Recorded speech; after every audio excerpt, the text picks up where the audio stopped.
Hello everybody, welcome back to CNS Corvettes in beautiful sunny Sarasota, Florida. It's your Corvette buddy Lyle, here to talk to you about more interesting, exciting, and hopefully helpful Corvette stuff. Today I'm going to be answering several questions, well, one question from several different people about what I think the best daily drivable Corvette is today. And I've picked my top three, and we're going to get into it right now. So before I get into my list of the three best daily drivers, in my humble opinion, I want to kind of give you an idea of the parameters I used in choosing this and why. Number one, when I think of daily drivers, I think of things that you are driving to work, things that you are driving to drop your kid off at school, that you're going to Home Depot and Publix or whatever. This is like your main car or your only car. So the cars I'm going to talk about today are only coupes. I didn't talk about any convertibles just because convertibles have less luggage space available in the trunk, especially with the top down. They're less secure, and the soft tops tend to weather more poorly when left out in the sun for days on end. So again, we're going for long-term daily drivers. We're talking about coupes only. I'm also not talking about anything other than the base cars. Now, that doesn't mean it can't be a 2LT or a 3LT interior group, but we're not going to be talking about Grand Sports or Z06s or anything like that, because we're talking about basically transportation that is just faster and cooler than most other transportation. Number three on my list of best daily drivers would be the 2017 to 2019 Corvette Stingray Coupe. Now, the pluses of this car are driver comfort, unless you're very tall, is probably the best out of these three, for especially if you're going to be in the car in traffic for long periods of time. The seats in the interior in the C7 are outstanding. The C7 has the most amenities, electronic and otherwise, of any of the cars on this list. Excellent performance, very good fuel mileage, and very good storage space. The negatives of the choosing a C7 to be your daily driver is obviously the higher cost to buy, own, and insure one.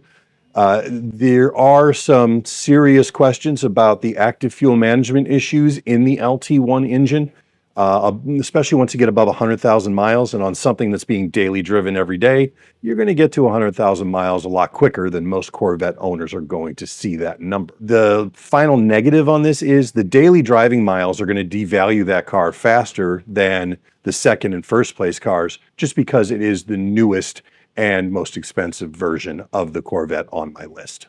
Coming in at number two on my list of the top three best daily drivable Corvettes is the 2009 to the 2013 Coupe.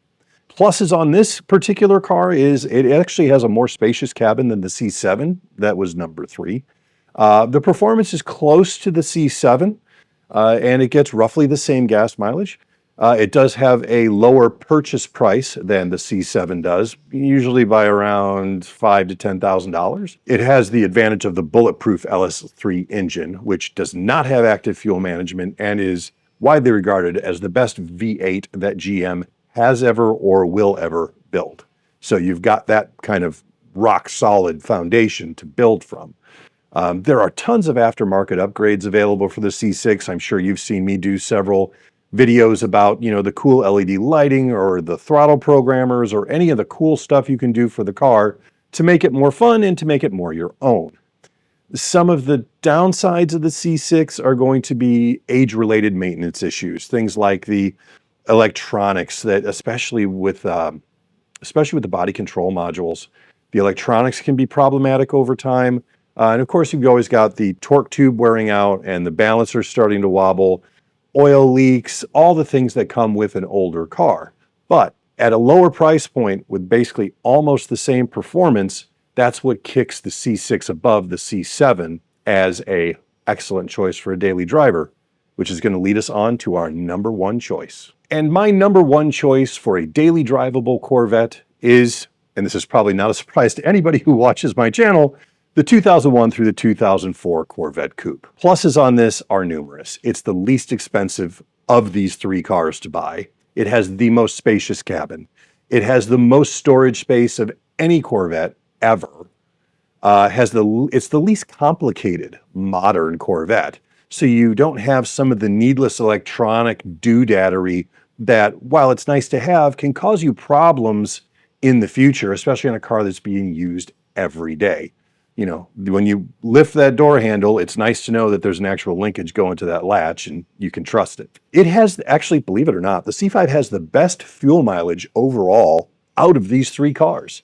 I looked at the government numbers on this because I didn't want to go through any of the, magazines or testing places. I went straight to the government.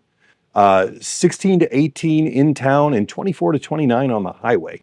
And that's pretty impressive for any car that can do what a C5 can do, and it is the best of the bunch that I've named here. The C5, and this is no small thing, is the least expensive to insure because it's the least valuable, and it is out of the three, probably the least expensive to repair. There are, again, lots of mods available for a C5.